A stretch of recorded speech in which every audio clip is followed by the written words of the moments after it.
Brahmins have done the Raj Abhishek of first king of Hindu Rashtra. I don't know why is Western judgment so impaired regarding Modi and India. I think it again has to do with racism, where they think of the Hindus as a benevolent force and not capable of any violence. ਚੋਣ 2024 ਦੀ ਜਿਹੜੀ ਹੈ ਉਦੋਂ ਤੱਕ again ਕੁਛ ਨਾ ਕੁਛ ਬਾਲਾਕੋਟ ਵਰਗਾ ਪੁਲਵਾਮਾ ਵਰਗਾ ਡਰਾਮਾ ਕਰਕੇ ਪਾਵਰ ਲੈਣਗੇ, ਫਿਰ ਇਹ ਓਪਨਲੀ ਹਿੰਦੂ ਰਾਸ਼ਟਰ ਡਿਕਲੇਅਰ ਕਰਨਗੇ ਭਾਰਤ ਨੂੰ। ਜੇ ਉਹਨਾਂ ਨੇ ਸਾਵਰਕਰ ਦੇ ਜਨਮ ਦਿਨ ਨੂੰ ਚੁਣਿਆ ਤੇ ਉਹਨਾਂ ਨੇ ਮੈਸੇਜ ਬੜਾ ਕਲੀਅਰ ਦਿੱਤਾ ਕਿ ਅਲਟੀਮੇਟਲੀ ਹੁਣ ਇਹ ਹਿੰਦੂ ਰਾਸ਼ਟਰ ਹੈ। ਹੁਣ ਦੇਖਣ ਨੂੰ ਲੱਗਦਾ ਹੈ ਕਿ ਵੀ ਉਹ ਉਸ ਦੇ ਸਾਹਮਣੇ ਸੰਗੋਲ ਦੇ ਸਾਹਮਣੇ ਲੰਮਾ ਪਿਆ ਹੈ, ਲੇਕਿਨ ਉਹ ਇਨਫੈਕਟ ਬ੍ਰਾਹਮਣਾਂ ਦੇ ਸਾਹਮਣੇ ਲੰਮਾ ਪਿਆ। ਅੰਦਰ ਜਿਹੜਾ ਸਾਰਾ ਹੀ ਚਿੱਤਰਣ ਹੈ ਉਹੀ ਜਿਹੜੀ ਬ੍ਰਾਹਮਣ ਗਲੋਰੀ ਹੈ, ਜਿਸ ਦੇ ਉੱਤੇ ਜਿਹੜਾ ਇਹਨਾਂ ਦਾ ਹੀ ਬਣਾਇਆ ਹੋਇਆ ਇਤਿਹਾਸ ਹੈ, ਉਸ ਨੂੰ ਹੀ ਡੈਪਿਕਟ ਕੀਤਾ ਹੋਇਆ। ਜੋ ਉੱਥੇ ਤਕਰੀਰਾਂ ਹੋਈਆਂ ਉਸ ਵਿੱਚ ਸਭ ਨੂੰ ਸਮਝ ਆਉਣ ਵਾਲੀ ਬੋਲੀ ਭਾਸ਼ਾ ਛੱਡ ਕੇ ਸੰਸਕ੍ਰਿਤ ਤੇ ਟੁੱਟੀ ਫੁੱਟੀ ਹਿੰਦੀ ਦੀ ਵਰਤੋਂ ਕੀਤੀ ਗਈ ਅਤੇ ਬਹੁ ਗਿਣਤੀ ਹਿੰਦੂਤਵੀ ਰਿਵਾਜਾਂ ਦਾ ਬੋਲਬਾਲਾ ਕਰਦੇ ਹੋਏ ਇਸ ਸਮਾਰੋਹ ਨੂੰ ਕੱਟੜਵਾਦੀ ਹਿੰਦੂਤਵਾ ਰੂਪ ਹੀ ਦਿੱਤਾ ਗਿਆ। ਨਾ ਪ੍ਰੈਜ਼ੀਡੈਂਟ ਨੂੰ ਇਨਵਾਈਟ ਕੀਤਾ ਕਿਉਂਕਿ ਉਹ ਸ਼ੂਦਰ ਹੈ, ਉਦਘਾਟਨ ਵੀ ਆਪ। ਕੱਚੇ ਕੋਠਿਆਂ ਨੂੰ ਨਹੀਂ ਢਹਿਣ ਦਿੰਦੇ, ਲਿਪ ਦਿੰਦੇ ਜੋ ਸਖਤ ਜਾਨ ਹੁੰਦੇ, ਵਿਰਲੇ ਨਹੀਂ ਗੁਲਾਮੀ ਕਬੂਲ ਕਰਦੇ, ਭਾਵੇਂ ਦੁੱਖ ਗੁਲਾਮੀ ਦੇ ਬੁਰੇ ਹੁੰਦੇ। ਤਵਾਰੀਖ ਇਤਿਹਾਸ ਦੀ ਬਦਲ ਦਿੰਦੇ, ਸੰਗਲ ਤੋੜ ਦਿੰਦੇ, ਗਲ ਜੋ ਪਏ ਹੁੰਦੇ, ਜਿਹੜੇ ਪਾਤਸ਼ਾਹੀ ਦਾਅਵੇ ਦੀ ਗੱਲ ਕਰਦੇ, ਹਵਾ ਬਦਲ ਦਿੰਦੇ ਜੋ ਸਿੱਧੂ ਦੀਪ ਹੁੰਦੇ। ਝੰਡਾ ਆਣ ਆਜ਼ਾਦੀ ਦਾ ਗੱਢ ਦਿੰਦੇ, ਭਾਵੇਂ ਜੇਲਾਂ ਹੋਣ ਅੰਮ੍ਰਿਤਪਾਲ ਹੁੰਦੇ। ਜੇਕਰ ਕੌਮੀ ਆਜ਼ਾਦੀ ਦਾ ਇਸ਼ਕ ਹੋਵੇ ਤਾਂ ਹੀ ਉਹ ਵਹਿਣ ਦਰਿਆਵਾਂ ਦੇ ਮੋੜ ਹੁੰਦੇ।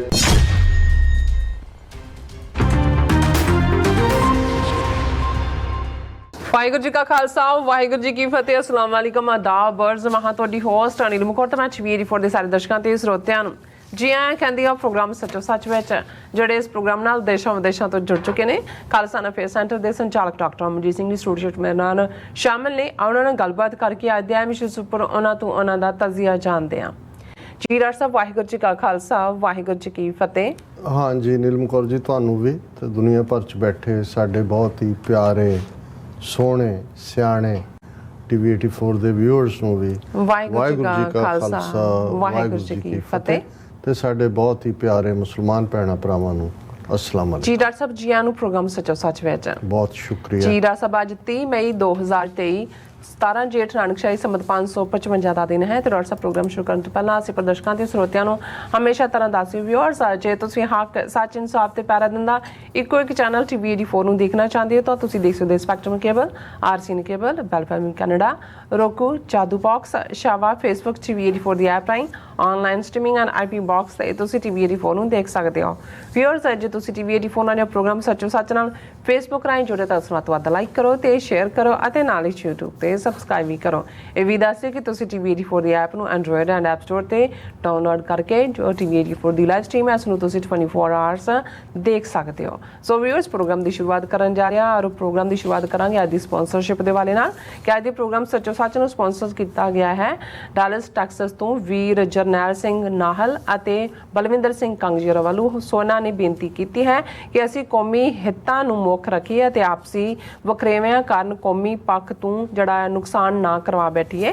ਮੋਦੀ ਕਿਹਾ ਨੇ ਪਾਰਲੀਮੈਂਟ ਦੇ ਉਦਘਾਟਨ ਨਾਲ ਸਿੱਧਾ ਦੱਸ ਦਿੱਤਾ ਹੈ ਕਿ ਹੁਣ ਅਸੀਂ ਮੁਲਕ ਦੇ ਬਾਦਸ਼ਾਹ ਹਾਂ ਅਤੇ ਸਾਰਿਆਂ ਨੂੰ ਹਿੰਦੂਤਵ ਦੇ ਜਿਹੜੇ ਝੰਡੇ ਹੇਠ ਹੀ ਆਉਣਾ ਪੈਣਾ। ਸੋ ਸਾਡੇ ਲਈ ਚੁਣੌਤੀ ਵੱਡੀ ਹੈ ਅਤੇ ਅਸੀਂ ਜਿਹੜਾ ਆਪਸੀ ਤਾਲਮੇਲ ਅਤੇ ਸਾਂਝ ਨਾਲ ਹੀ ਫਾਈਟ ਕਰ ਸਕਦੇ ਹਾਂ, ਤਾਂ ਨਹੀਂ ਤਾਂ ਆਪਾਂ ਇੱਦਾਂ ਹੀ ਭਈਆਂ ਕੋਲੋਂ ਕੁੱਟ ਖਾਂਦੇ ਰਵਾਂਗੇ। ਸੋ ਅੱਜ ਦੀ ਸਪਾਂਸਰਸ਼ਿਪ ਲਈ ਅਸੀਂ ਵੀਰ ਜਰਨੈਲ ਸਿੰਘ ਨਾਹਲ ਅਤੇ ਵੀਰ ਬਲਵਿੰਦਰ ਸਿੰਘ ਕੰਗਜੀ ਹੋਰਾਂ ਦਾ ਤਹਿ ਦਿਲ ਤੋਂ ਧੰਨਵਾਦ ਕਰਦੇ ਹਾਂ ਔਰ ਤੁਹਾਨੂੰ ਵੀ ਅਪੀਲ ਤੇ ਬੇਨਤੀ ਕਰਦੇ ਹਾਂ ਕਿ ਤੁਸੀਂ ਪ੍ਰੋਗਰਾਮ ਸੱਚੋ ਸੱਚ ਨੂੰ ਵੱਧ ਤੋਂ ਵੱਧ ਸਪਾਂਸਰ ਕਰੋ। ਸਪਾਂਸਰਸ਼ਿਪ ਲਈ ਤੁਸੀਂ ਕਾਲ ਕਰ ਸਕਦੇ ਸਾਡੇ ਫੋਨ ਨੰਬਰ ਤੇ 51666191 1984 ਸੇਮ ਨੰਬਰ ਤੇ WhatsApp ਕਰ ਸਕਦੇ ਹੋ। ਤੁਸੀਂ ਸਾਨੂੰ ਈਮੇਲ ਵੀ ਕਰ ਸਕਦੇ ਹੋ info@tv84.tv ਤੇ। ਸੋ ਵਿਊਅਰਸ, ਪਹਿਲੇ ਸੈਗਮੈਂਟ ਦੇ ਵਿੱਚ ਆਪਾਂ ਗੱਲਬਾਤ ਕਰਨ ਜਾ ਰਹੇ ਹਾਂ ਪਾਰਲੀਮੈਂਟ ਜਿਹੜਾ ਉਦਘਾਟਨ ਉਸ ਬਾਰੇ ਕਿ 28 ਮਈ ਨੂੰ ਭਾਰਤੀ ਪਾਰਲੀਮੈਂਟ ਦੀ ਨਵੀਂ ਬਿਲਡਿੰਗ ਦੀ ਚੱਠ ਦਾ ਜਿਹੜਾ ਸਮਾਗਮ ਹੈ ਅਸਲ ਵਿੱਚ ਹਿੰਦੂ ਰਾਸ਼ਟਰ ਦੇ ਪਹਿਲੇ ਸਮਰਾਟ ਨਰਿੰਦਰ ਮੋਦੀ ਦਾ ਰਾਜ ਤਿਲਕ ਸਮਾਗਮ ਹੋ ਨਿਬੜਿਆ। ਸੋ ਅੱਧ ਨੰਗੇ ਬ੍ਰਾਹਮਣਾਂ ਨੇ ਵੈਦ ਮੰਤਰਾਂ ਦੇ ਉਚਾਰਨ ਨਾਲ ਮੋਦੀ ਦੇ ਹੱਥ ਵਿੱਚ ਸੰਗੋਲ ਡੰਡਾ ਫੜਾ ਕੇ ਸੰਸਦ ਵਿੱਚ ਜਿਹੜਾ ਪ੍ਰਵੇਸ਼ ਕੀਤਾ। ਸੋ ਮੋਦੀ ਨੇ ਡੰਡੇ ਵਾਂਗ ਜ਼ਮੀਨ ਤੇ ਲੰਮੇ ਪੈ ਕੇ ਬ੍ਰਾਹਮਣਾਂ ਨੂੰ ਨਮਸਕਾਰ ਕੀਤਾ ਔਰ ਸੈਂਕੜਿਆਂ ਕੈਮਰਿਆਂ ਦੀਆਂ ਰੋਸ਼ਨੀਆਂ ਵਿੱਚ ਦੁਨੀਆ ਨੂੰ ਸਪਸ਼ਟ ਸੁਨੇਹਾ ਦਿੱਤਾ ਗਿਆ ਕਿ ਹੁਣ ਹਿੰਦੂਤਵਾਦੀ ਵਿਚਾਰਧਾਰਾ ਵਾਲੇ ਰਾਜਿਆਂ ਦਾ ਦੌਰ ਜਿਹੜਾ ਉਹ ਸ਼ੁਰੂ ਹੋ ਗਿਆ ਔਰ ਮੋਦੀ ਦੇ ਰਾਜ ਤਿਲਕ ਵਾਲਾ ਦਿਨ ਅਸਲ ਵਿੱਚ ਹਿੰਦੂਤਵੀ ਵਿਚਾਰਧਾਰਾ ਵਾਲੇ ਜਨਮਦਾਤਾ ਸਾਵਰਕਰ ਦਾ ਜਨਮ ਦਿਨ ਵੀ ਸੀ। ਸੋ ਇਸ ਦਿਨ ਨੂੰ ਇਸੇ ਲਈ ਚੁਣਿਆ ਗਿਆ। ਸੋ ਇਸ ਬਾਰੇ ਆਪਾਂ ਗੱਲਬਾਤ ਕਰਨ ਜਾ ਰਹੇ ਹਾਂ। ਸੋ ਅਸੀਂ ਚਾਹਾਂਗੇ ਕਿ ਤੁਸੀਂ ਇਸੇ ਤਰ੍ਹਾਂ ਬਣੇ ਰਹਿਣਾ। ਦੇਖਣ ਸੁਣ ਲਈ ਤੁਹਾਡਾ ਸਭ ਦਾ ਬਹੁਤ ਬਹੁਤ ਸ਼ੁਕਰੀਆ ਜੀ। ਡਾਕਟਰ ਸਾਹਿਬ, ਕੀ ਵਿਚਾਰਾਂ ਨੇ? ਦੇਖੋ, ਸਭ ਤੋਂ ਪਹਿਲਾਂ ਤਾਂ ਅੱਜ ਦੇ ਪ੍ਰੋਗਰਾਮ ਨੂੰ ਸਪਾਂਸਰ ਕਰਨ ਲਈ ਅਸੀਂ ਡਾਲਸ ਟੈਕਸਾਸ ਤੋਂ ਵੀਰ ਜਰਨੈਲ ਸਿੰਘ ਨਾਲ ਤੇ ਵੀਰ ਬਲਵਿੰਦਰ ਸਿੰਘ ਕੰਗ ਉਹਨਾਂ ਦਾ ਸ਼ੁਕਰੀਆ ਅਦਾ ਕਰਦੇ। ਅੱਛਾ। ਜਿਵੇਂ ਜਦੋਂ ਸਾਡਾ ਟੈਕਸਾਸ ਦੌਰਾ ਸੀ ਸਾਰੀ ਟੀਮ ਦਾ, ਸੋ ਜ਼ਾਹਰ ਹੈ ਬਹੁਤ ਸਾਰੇ ਵੀਰ ਭੈਣਾਂ ਨੇ ਆ ਕੇ ਮੁਲਾਕਾਤ ਵੀ ਕੀਤੀ ਔਰ ਸਾਡੇ ਵੀਰਾਂ ਵੱਲੋਂ ਲੋਕਲ ਐਫਰਟ ਕਰਕੇ TV84 ਦਾ ਫੰਡ ਰੇਜ਼ਿੰਗ ਵੀ ਸੀ।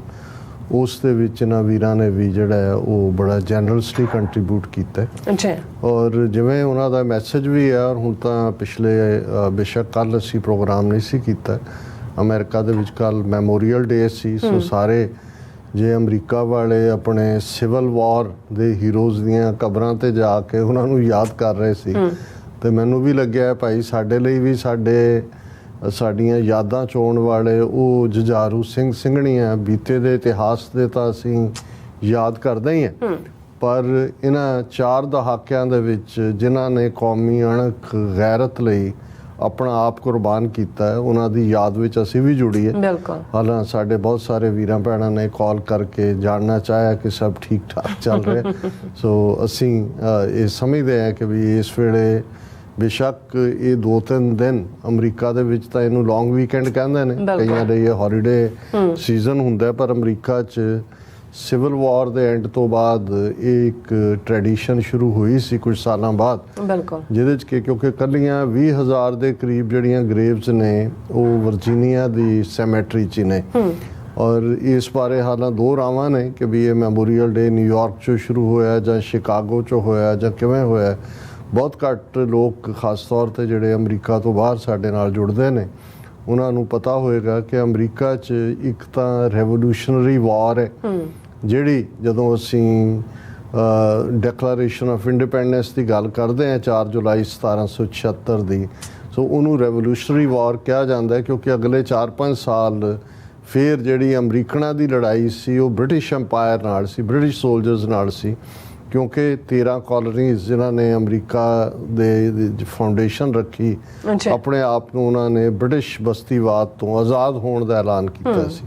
ਲੇਕਿਨ ਲਗਭਗ 1 ਸਦੀ ਬਾਅਦ ਫਿਰ 1860ਵਿਆਂ ਤੱਕ ਪਹੁੰਚਦੇ ਹਾਂ ਦੂਸਰੀ ਜਿਹੜੀ ਵੱਡੀ ਲੜਾਈ ਜਿਹਦੇ 'ਚ ਜ਼ਿਆਦਾ ਲੋਕ ਮਾਰੇ ਗਏ ਪਹਿਲੀ ਰੈਵੋਲੂਸ਼ਨਰੀ ਵਾਰ ਨਾਲੋਂ ਵੀ ਉਹ ਸਿਵਲ ਵਾਰ ਸੀ ਅਮਰੀਕਾ ਦੇ ਵਿੱਚ, ਜਿਹਦਾ ਮੁੱਖ ਮੁੱਦਾ ਸਲੇਵਰੀ ਸੀ, ਗੁਲਾਮੀ। ਜਦੋਂ ਕਿ ਸਾਊਥ ਦੀਆਂ ਸਟੇਟਾਂ ਗੁਲਾਮੀ ਰੱਖਣਾ ਚਾਹੁੰਦੀਆਂ ਸੀ ਔਰ ਨਾਰਥ ਦੀਆਂ ਜਿਹੜੀਆਂ ਨੇ ਗੁਲਾਮੀ ਐਬੋਲਿਸ਼ ਕਰਨਾ ਚਾਹੁੰਦੀਆਂ ਸੀ, ਉਹ ਆਪਸ ਦੇ ਵਿੱਚ ਭਰਾਵਾਂ ਦੇ ਨਾਲ ਭਿੜੇ ਔਰ ਉਸ ਦੇ ਵਿੱਚ ਬਹੁਤ ਵੱਡਾ ਦੋਨੋਂ ਪਾਸਿਓਂ ਹੀ ਜਾਨੀ ਨੁਕਸਾਨ ਹੋਇਆ ਸੀ। ਔਰ ਅਬਰਾਹਿਮ ਲਿੰਕਨ ਉਸ ਵੇਲੇ ਪ੍ਰੈਜ਼ੀਡੈਂਟ ਸੀ। ਬੇਸ਼ੱਕ ਉਸ ਲੜਾਈ ਦੇ ਵਿੱਚ ਨਾਰਥ ਦੀ ਜਿੱਤ ਹੋਈ, ਸਲੇਵਰੀ ਖਤਮ ਹੋਈ। ਸਲੇਵਰੀ ਖਤਮ ਕਰਨ ਵਾਲਾ ਜਿਹੜਾ ਡੈਕਲੇਰੇਸ਼ਨ ਹੈ, ਪ੍ਰੋਕਲੇਮੇਸ਼ਨ, ਉਹ ਲਿੰਕਨ ਨੇ ਕੀਤਾ। ਹਾਲਾਂ ਇਸ ਜਿੱਤ ਤੋਂ ਬਾਅਦ ਜਦੋਂ ਉਹ ਇੱਕ ਨਾਟਕ ਦੇਖਣ ਗਿਆ ਆਪਣੀ ਵਾਈਫ ਦੇ ਨਾਲ, ਉੱਥੇ ਉਹਨੂੰ ਸ਼ੂਟ ਕਰਕੇ ਮਾਰ ਦਿੱਤਾ ਸੀ ਅਬਰਾਹਿਮ ਲਿੰਕਨ। ਲੇਕਿਨ ਇਹ ਜਿਹੜਾ ਮੈਮੋਰੀਅਲ ਡੇ ਦੀ ਸ਼ੁਰੂਆਤ ਹੁੰਦੀ ਹੈ ਕਿ ਜਿਹਦੇ 'ਚ ਉਹਨਾਂ ਨੂੰ ਯਾਦ ਕਰਨਾ ਜਿਨ੍ਹਾਂ ਨੇ, ਕਿਉਂਕਿ ਇਹ ਵਿਦਨ ਇਹਦੇ 'ਚ ਕਿਉਂਕਿ ਇੱਕ ਸਬਕ ਸਾਡੇ ਲਈ ਵੀ ਹੈ। ਜਦੋਂ ਮੁਲਕ ਦੇ ਵਿੱਚ ਇੱਕ ਪਾਸੇ ਸੀ ਜਦੋਂ ਅਸੀਂ ਬ੍ਰਿਟਿਸ਼ ਕਲੋਨੀਅਲਸ ਦੇ ਖਿਲਾਫ ਲੜੇ 1849 ਤੋਂ ਬਾਅਦ, ਦੂਸਰਾ ਹਿੱਸਾ 19ਵੀਂ ਸਦੀ ਦਾ ਤੇ 20ਵੀਂ ਸਦੀ ਦੇ ਅੱਧ ਤੱਕ। ਉਸ ਤੋਂ ਪਹਿਲਾਂ ਅਸੀਂ ਮੁਗਲ ਸਾਮਰਾਜ ਦੇ ਨਾਲ ਲੜੇ, ਪਰ ਅੱਜ ਜਿਹੜੀ ਸਾਡੀ 75 ਸਾਲ ਦੀ ਲੜਾਈ ਹੈ ਉਹ ਠੀਕ ਇਵੇਂ ਹੀ ਹੈ ਜਿਵੇਂ ਕਿ ਮੈਮੋਰੀਅਲ ਡੇ ਜਿਨ੍ਹਾਂ ਦੀ ਯਾਦ ਨੂੰ ਸਮਰਪਿਤ ਹੈ। ਉਹ ਲੋਕ ਜਿਹੜੇ ਸਮਝਦੇ ਸੀ ਕਿ ਵੀ ਅਸੀਂ ਬ੍ਰਿਟਿਸ਼ ਕਲੋਨੀਅਲਸ ਤੋਂ ਤਾਂ ਰੈਵੋਲੂਸ਼ਨਰੀ ਵਾਰ ਲੜ ਕੇ ਆਜ਼ਾਦੀ ਲਈ ਇਸ ਮੁਲਕ ਦੀਆਂ foundations liberty, pursuit of happiness, justice, ਇਹ ਸਾਰੇ ਦੇ ਉੱਤੇ ਰੱਖੀਆਂ ਗਈਆਂ।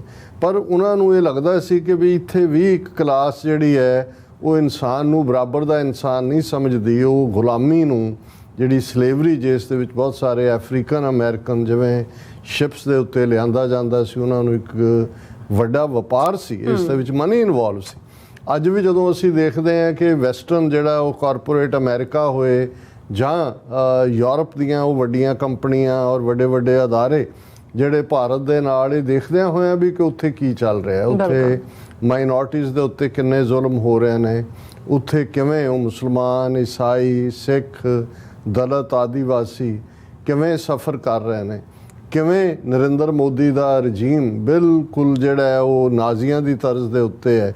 ਲੇਕਿਨ ਇਹਦੇ ਬਾਵਜੂਦ ਜਿਵੇਂ ਇੱਕ ਤਬਕਾ ਅਮਰੀਕਾ ਦਾ ਸਾਈਜ਼ੇਬਲ ਤਬਕਾ ਸਲੇਵਰੀ ਦੀ ਹਮਾਇਤ ਕਰਦਾ ਸੀ, ਉਹ ਲੜਨ ਮਰਨ ਦੇ ਉੱਤੇ ਆ ਗਏ ਜਿਵੇਂ। ਔਰ ਇਹ ਗੱਲ ਕੱਲੀ ਇਹ ਨਹੀਂ ਸੀ ਕਿ ਵੀ 1860 ਵਿੱਚ ਸਲੇਵਰੀ ਅਮਰੀਕਾ 'ਚ ਖਤਮ ਹੋਈ। ਅਸੀਂ ਈਵਨ 20ਵੀਂ ਸਦੀ ਦੇ ਦੂਸਰੇ ਹਿੱਸੇ ਤੱਕ ਪਹੁੰਚਦੇ ਹਾਂ, ਦੇਖਦੇ ਹਾਂ ਕਿ ਕਿਵੇਂ ਸਾਊਥ ਅਫਰੀਕਾ ਦੇ ਵਿੱਚ ਅਪਾਰਥਾਈਡ ਵੀ ਇਹੀ ਸੀ ਕਿ ਜਿੱਥੇ ਗੋਰਿਆਂ ਨੇ ਆਪਣੇ ਲਈ ਅੱਡ ਕਾਨੂੰਨ ਬਣਾਏ ਹੋਏ ਸੀ ਕਿਉਂਕਿ ਅਸੀਂ ਸੁਪੀਰੀਅਰ ਰੇਸ ਹੈ, ਔਰ ਦੂਸਰੇ ਜਿਹੜੇ ਨੇ ਉਹ ਗੁਲਾਮ ਉਹਨਾਂ ਨੂੰ ਸਮਝਿਆ ਜਾਂਦਾ ਸੀ ਕਾਲਿਆਂ ਨੂੰ। ਔਰ ਕਿਵੇਂ ਈਵਨ ਨੈਲਸਨ ਮੰਡੇਲਾ ਵਰਗਾ 27-28 ਸਾਲ ਜੇਲ੍ਹ 'ਚ ਡੱਕਿਆ ਔਰ ਕਿੰਨੇ ਜ਼ੁਲਮ ਹੋਏ ਕਾਲਿਆਂ ਦੇ ਉੱਤੇ। ਇਹ ਅਸੀਂ ਆਪਣੀਆਂ ਯਾਦਾਂ, ਜਦੋਂ ਅਮਰੀਕਾ 'ਚ ਮੈਂ ਆਇਆ ਉਸ ਤੋਂ ਬਾਅਦ ਮੈਂ ਦੇਖਿਆ ਜਦੋਂ ਨੈਲਸਨ ਮੰਡੇਲਾ ਦੀ ਰਿਲੀਜ਼ ਹੋਈ ਔਰ ਨੈਲਸਨ ਮੰਡੇਲਾ ਦਾ ਪਹਿਲਾ ਇੰਟਰਵਿਊ ਟੈਡ ਕੋਪਲ ਜਿਹੜਾ ਇੱਕ ਇੱਥੇ ਹੌਟਲਾਈਨ ਨਾਈਟ ਲਾਈਨ ਪ੍ਰੋਗਰਾਮ ਹੁੰਦਾ ਸੀ ਉਸ ਦੇ ਉੱਤੇ ਆਇਆ। ਸੋ ਇਹ ਜਦੋਂ ਅਸੀਂ ਇਸ ਮੈਮੋਰੀਅਲ ਡੇ ਦੀ ਗੱਲ ਕਰਦੇ ਹਾਂ ਤਾਂ ਫਿਰ ਜ਼ਾਹਰ ਹੈ ਕਿ ਇਹ ਜ਼ਰੂਰੀ ਨਹੀਂ ਹੁੰਦਾ ਕਿ ਵੀ ਜੰਗ ਹਮੇਸ਼ਾ ਬਾਹਰਲੇ ਆਕੂਪਾਇਰਸ ਦੇ ਖਿਲਾਫ ਹੀ ਲੜੀ ਜਾਂਦੀ ਹੈ ਜਾਂ ਬਾਹਰਲੇ ਹਮਲਾਵਰ ਆ ਕੇ ਜਾਂ ਅੰਗਰੇਜ਼ 7 ਸਮੁੰਦਰੋਂ ਪਾਰ ਆ ਕੇ ਉਹਨਾਂ ਨੇ ਸਾਡਾ ਹੋਮਲੈਂਡ ਕਾਬੂ ਕੀਤਾ ਸੀ। ਤੁਸੀਂ ਆਪਣੇ ਸਿਸਟਮ ਦੇ ਵਿੱਚ ਵੀ ਜਿਹੜੇ ਲੋਕ ਧੱਕਾ ਕਰਦੇ ਨੇ, ਹਿੰਦੂਤਵਾ ਕੀ ਹੈ ਜੀ? ਹਿੰਦੂਤਵਾ ਇੱਕ ਬਿਲਕੁਲ ਨਾਜ਼ੀ ਆਈਡੀਓਲੋਜੀ ਦੀ ਤਰਜ਼ ਦੇ ਉੱਤੇ ਹਿੰਦੂ ਸੁਪਰਾਮੇਸੀ ਦੀ ਗੱਲ। ਹਿੰਦੂ ਸੁਪਰਾਮੇਸੀ ਕੀ ਹੈ? ਬ੍ਰਾਹਮਣ ਸੁਪਰਾਮੇਸੀ। ਬ੍ਰਾਹਮਣ ਸੁਪਰਾਮੇਸੀ ਦੀਆਂ ਜੜ੍ਹਾਂ ਕਿੱਥੇ ਨੇ? ਉਹ ਅਸੀਂ ਦੇਖਦੇ ਹਾਂ ਕਿ ਲਗਭਗ 3500 ਸਾਲ ਪਹਿਲਾਂ ਰਿਗ ਵੇਦ ਦੇ ਨਾਲ ਜਿਹੜਾ ਮਜ਼ਹਬ ਜਿਹਨੂੰ ਅੱਜ ਸਨਾਤਨ ਕਹਿੰਦੇ ਨੇ, ਪਰ ਉਹ ਵੈਦਿਕ ਮਜ਼ਹਬ ਦੇ ਕਿਉਂਕਿ ਵੇਦਾਂ ਨਾਲ ਜੁੜਿਆ ਹੋਇਆ ਧਰਮ, ਜਿਸ ਵਿੱਚ ਜ਼ਾਤ ਪਾਤ ਜਿਹਨੂੰ ਵਰਣ ਵਿਵਸਥਾ ਕਹਿੰਦੇ ਨੇ। ਵਰਣ ਸੰਸਕ੍ਰਿਤ ਦਾ ਲਫ਼ਜ਼ ਹੈ ਜਿਸ ਦਾ ਮਤਲਬ ਹੈ ਕਲਰ, ਰੰਗ, ਕਿ ਰੰਗ ਤੇ ਆਧਾਰਿਤ। ਕਿਉਂਕਿ ਜਿਹੜੀ ਇਹ ਪਹਿਲਾਂ ਸ਼ੁਰੂ ਹੁੰਦੀ ਹੈ ਬ੍ਰਾਹਮਣ, ਕਸ਼ਤਰੀ, ਵੈਸ਼, ਸ਼ੂਦਰ, ਇਸ ਦੀ ਸ਼ੁਰੂਆਤ ਹੁੰਦੀ ਹੀ ਇਸ ਤਰ੍ਹਾਂ ਕਿ ਜਿਹੜੇ ਇਹ ਆਰੀਅਨ, ਉਹੀ ਵਾਈਟ ਸੁਪਰਾਮੈਸਿਸਟ ਜਿਹੜੇ ਅੱਜ ਬਣੇ ਹੋਏ ਨੇ ਔਰ ਜਿਹੜੇ ਮੋਦੀ ਦੇ ਔਰ ਇਹ ਸਾਰੀ ਵਿਚਾਰਧਾਰਾ ਦੇ ਸਮਰਥਕ ਨੇ, ਉਹ ਅਮਰੀਕਾ ਹੋਏ, ਯੂਕੇ ਹੋਏ, ਆਸਟ੍ਰੇਲੀਆ ਹੋਏ, ਉਸ ਦੇ ਵਿੱਚ ਉਹਦੇ ਨਾਲ ਖਲੋਣ ਵਾਲੇ ਨੇ। ਇਹੀ ਲੋਕਾਂ ਨੇ ਜਦੋਂ ਉਸ ਧਰਤੀ ਦੇ ਜਾਇਆਂ ਨੂੰ, ਉਹਨਾਂ ਲੋਕਾਂ ਨੂੰ ਜਿਨ੍ਹਾਂ 'ਚ ਵੱਡੀ ਗਿਣਤੀ 'ਚ ਦਰਾਵੜਨ, ਜਿਹੜੇ ਡਰੈਵਿਡਨ ਜਿਨ੍ਹਾਂ ਨੂੰ ਕਿਹਾ ਜਾਂਦਾ ਹੈ, ਪੰਜਾਬੀ 'ਚ ਅਸੀਂ ਦਰਾਵੜ ਕਹਿੰਦੇ ਹਾਂ, ਦਰਾਵੜ ਮੂਲ ਦੇ ਲੋਕਾਂ ਨੂੰ ਸਬਡਿਊ ਕੀਤਾ, ਜਿਨ੍ਹਾਂ ਦੀਆਂ ਜੇ ਤੁਸੀਂ ਅੱਜ ਵੀ ਜਿਹੜੇ 5 ਸੂਬੇ ਨੇ ਭਾਰਤ ਦੇ, ਤਮਿਲਨਾਡੂ ਔਰ ਕਰਨਾਟਕਾ ਔਰ ਤੇਲੰਗਾਨਾ ਔਰ ਕੇਰਲਾ ਔਰ ਆਂਧਰਾ, ਉਹਨਾਂ ਦੀਆਂ ਸ਼ਕਲਾਂ ਦੇਖੋਗੇ ਤਾਂ ਤੁਹਾਨੂੰ ਨਜ਼ਰ ਆਉਂਦਾ ਹੈ ਕਿ ਕਿਵੇਂ ਇੱਕ ਵੱਖਰੀ ਰੇਸ ਹੈ, ਵੱਖਰੀ ਨਸਲ ਹੈ। ਸੋ ਇਹਨਾਂ ਨੇ ਜਦੋਂ ਆਪਣੇ ਆਪ ਨੂੰ ਡੋਮੀਨੇਟ ਕਰਕੇ ਉਹਨਾਂ ਨੂੰ ਸਲੇਵ ਬਣਾਇਆ, ਸੋ ਵਰਣ ਆਸ਼ਰਮ ਦਾ ਮਤਲਬ ਹੀ ਇਹ ਸੀ ਕਿ ਰੰਗ ਦੇ ਆਧਾਰਿਤ ਉਹਨਾਂ ਦੀ ਡਿਵੀਜ਼ਨ, ਉਹ ਸਾਰੇ ਸ਼ੂਦਰ ਬਲਾਕ 'ਚ ਰੱਖੇ ਗਏ। ਉਹਨਾਂ 'ਚੋਂ ਵੀ ਜਿਹੜੇ ਅੱਗੋਂ ਰਹਿਣ ਵਾਲੇ ਸੀ ਉਹਨਾਂ ਨੂੰ ਜਿਵੇਂ ਅੱਜ ਟਰਾਈਬਲ ਜਾਂ ਦੂਜੇ ਕਿਹਾ ਜਾਂਦਾ। ਫਿਰ ਜਿਹੜੇ ਇਨ ਬਿਟਵੀਨ ਜਿਹੜੀਆਂ ਸਦੀਆਂ ਉਸ ਤੋਂ ਬਾਅਦ ਸ਼ੁਰੂ ਹੋਈਆਂ ਸੈਂਟਰਲ ਏਸ਼ੀਆ ਤੋਂ ਜਾਂ ਬਾਕੀ ਥਾਵਾਂ ਤੋਂ ਜਿਹੜੀ ਮਾਈਗ੍ਰੇਸ਼ਨ ਹੁੰਦੀ ਗਈ, ਉਹ ਕਸ਼ਤਰੀ ਤੇ ਵੈਸ਼ ਦੇ ਵਿੱਚ ਫਿੱਟ ਹੁੰਦੀ ਗਈ। ਔਰ ਇੱਕ ਪਿਛਲੇ ਦਿਨਾਂ 'ਚ ਮੈਂ ਇੱਕ ਸਕਾਲਰ ਦੀ ਗੱਲ ਸੁਣ ਰਿਹਾ ਸੀ, ਉਹਨੇ ਇਹਨਾਂ ਚਾਰੋਂ ਵਰਗਾਂ ਨੂੰ ਇਹਨਾਂ ਖੂਬਸੂਰਤ ਡਿਫਾਈਨ ਕੀਤਾ। ਉਹਨੇ ਕਿਹਾ ਵੀ ਜਿਹੜਾ ਮੰਗ ਕੇ ਖਾਏ, ਦੂਸਰਿਆਂ ਦੀ ਕਮਾਈ ਖਾਏ, ਉਹ ਬ੍ਰਾਹਮਣ, ਜਿਹੜਾ ਖੋ ਕੇ ਖਾਏ ਉਹ ਕਸ਼ਤਰੀ, ਜਿਹੜਾ ਹੇਰਾ ਫੇਰੀ ਬੇਈਮਾਨੀ ਨਾਲ ਖਾਏ ਵਪਾਰੀ, ਵੈश्य, ਤੇ ਜਿਹੜਾ ਅਸਲ 'ਚ ਮਿਹਨਤ ਕਰੇ, ਕਮਾਈ ਕਰੇ, ਕਿਰਤੀ ਕਰੇ, ਉਹ ਕਿਰਤ ਕਰਕੇ ਖਾਏ, ਉਹ ਸ਼ੂਦਰ। ਹੁਣ ਸ਼ੂਦਰ ਨੂੰ ਸਭ ਤੋਂ ਥੱਲੜੇ ਲੈਡਰ ਤੇ ਲਿਆ ਕੇ ਰੱਖਿਆ।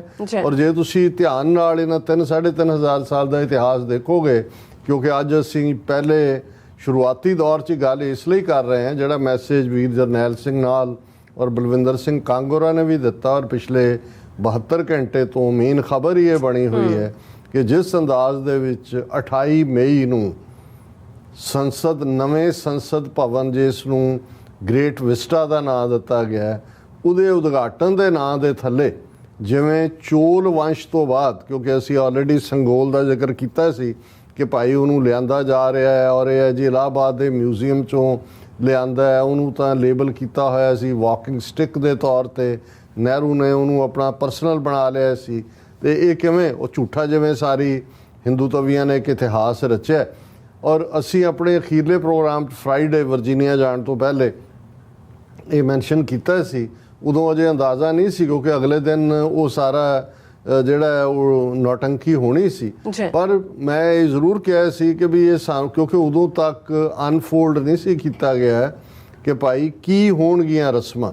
ਨਹੀਂ ਤਾਂ ਯੂਜੂਅਲੀ ਇਹ ਤਾਂ ਹੁੰਦਾ ਹੈ ਕਿ ਵੀ ਕਿਤੇ ਨਾਰੀਅਲ ਤੋੜ ਲਿਆ, ਕਿਤੇ ਮੰਤਰ ਪੜ੍ਹ ਲਏ, ਕੁਛ ਥਾਵਾਂ ਤੇ ਸਾਂਝਾ ਜਿਹਾ ਰੱਖਣ ਲਈ ਜਿਹੜਾ ਉਹ ਭਾਈ ਸੱਦ ਕੇ 2 ਸ਼ਬਦ ਵੀ ਪੜ੍ਹਾ ਲੈਂਦੇ ਸੀ, ਕੋਈ ਮੌਲਾਨਾ ਸੱਦ ਕੇ ਜਿਹੜਾ ਉਸ ਤੋਂ ਕੁਰਾਨ ਦੀ ਆਇਤਾਂ ਵੀ ਪੜ੍ਹਾ ਲਏ ਪ੍ਰਭਾਵ ਦੇਣ ਲਈ, ਸਰਬ ਸਾਂਝ।